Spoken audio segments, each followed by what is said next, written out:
Hi, and welcome to QEP Candid Conversations. I am Patrice Williams-Shuford, Director of Instructional Quality here at Northwest Florida State College, and today it is so great to have with me, not a faculty member, but someone who works really closely with faculty, Shelby Lennon, Director of our Center for Innovative Teaching and Learning. Welcome, Shelby. Thank you so much for having me. I am so happy to have you here. And I have some questions that I want to ask about some things that the CITL has been doing, but I want to start with this question. As CITL Director, what does your role involve as it relates to faculty? As it relates to faculty, my role as the CITL Director really just revolves around supporting our faculty members. So that might look a few different ways. Just making sure to offer relevant professional development opportunities for them. We also want to make sure that we have a variety of resources that is going to support them in the classroom and in their teaching and learning.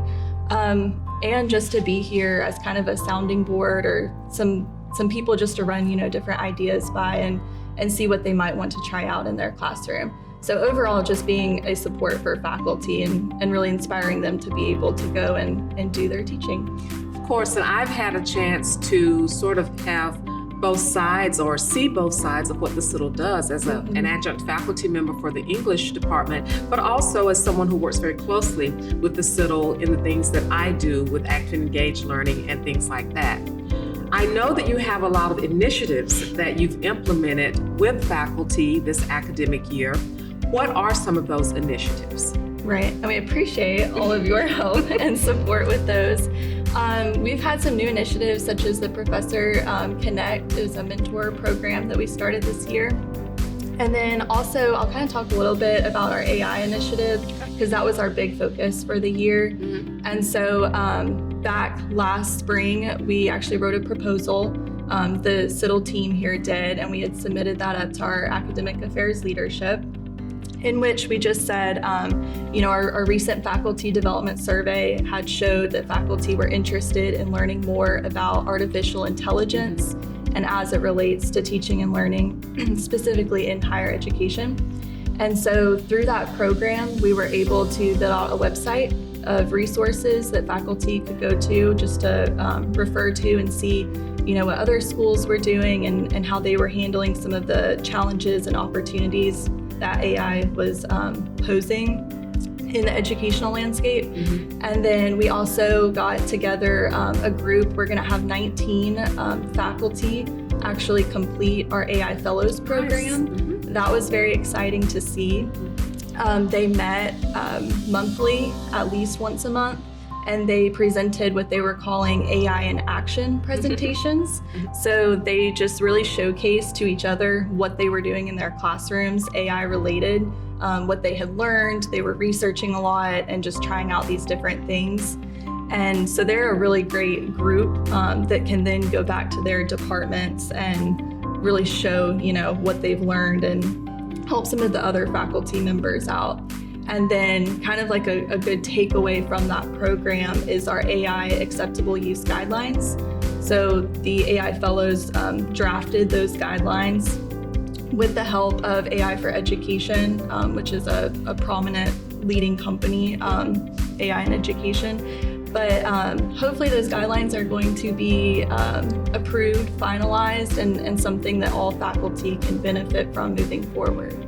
Sounds great. Sounds like the CITL has been very busy implementing a lot of new things for our faculty and to support the faculty.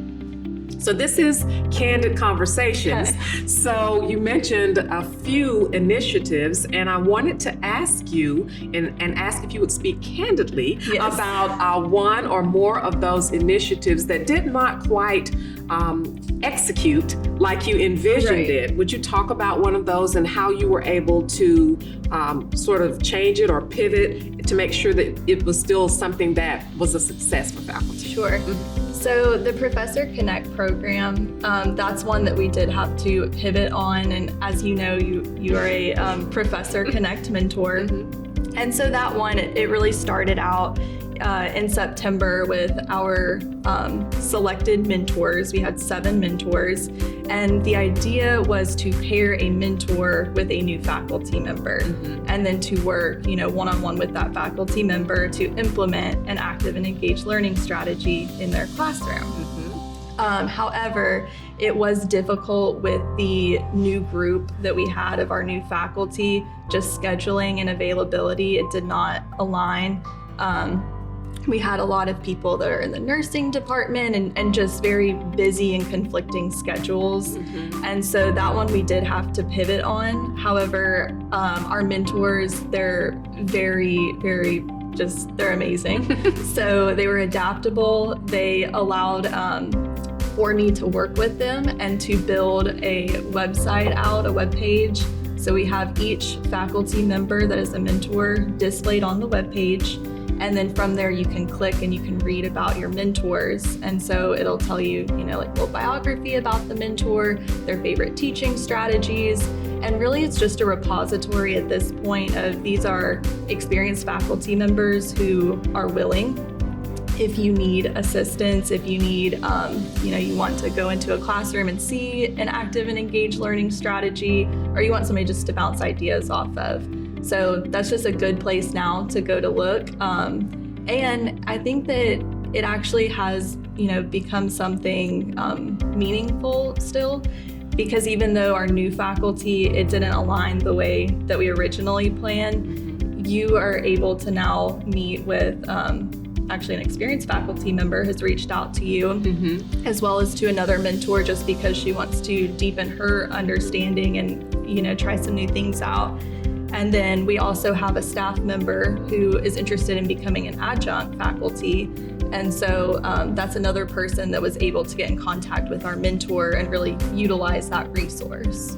Wonderful. It sounds like it morphed into something that's going to be beneficial for both the mentors, faculty mentors, and the mentees. So it sounds like, thanks for being candid about it. Yes. It sounds like it really worked out. And I know for myself, I really enjoy being a Professor Connect mentor and being able to engage and interface with other faculty members. So, right. Great. So is there anything else coming from the CITL, from you, that you'd like to share with our faculty who may be listening or watching this episode? Yeah, I think I would just like to say, if I haven't gotten a chance to interact with them, that I would love to meet them and I would love to see them at any of our faculty development sessions. We're also really open to feedback.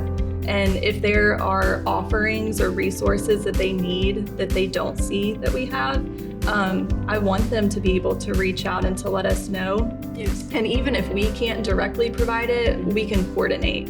We can, whether it's finding, a peer faculty member to present on something, or we can just be the team that connects them to what they need. Also, we're really excited to roll out a new professional development or faculty development plan next year. We're hoping to announce that during convocation. So I hope that they'll be in attendance and ready to hear from that and participate. Wonderful. It sounds like the CITL has a lot of great faculty development and faculty support ideas, just a resource for our faculty here at Northwest Florida State College. Well, Shelby, I can't thank you enough for taking a few minutes to come into the studio and share about the CITL and some of the initiatives and how sometimes you do have to pivot, whether it's a strategy in the classroom or whether it is the entity that supports our faculty. We learned, I think, during COVID-19 that pivoting is just something that we sometimes have to do. This is our last episode of QEP Candid Conversations because our QEP is sunsetting actually next month. However, please stay tuned, be on the lookout. We're going to shift our focus in terms of sitting down with faculty members to our adjunct faculty, and we will soon be announcing what that looks like. I know that we are quickly moving toward the summer months. I want to wish everyone a very wonderful, enjoyable, relaxing summer, and as always, go Ravens.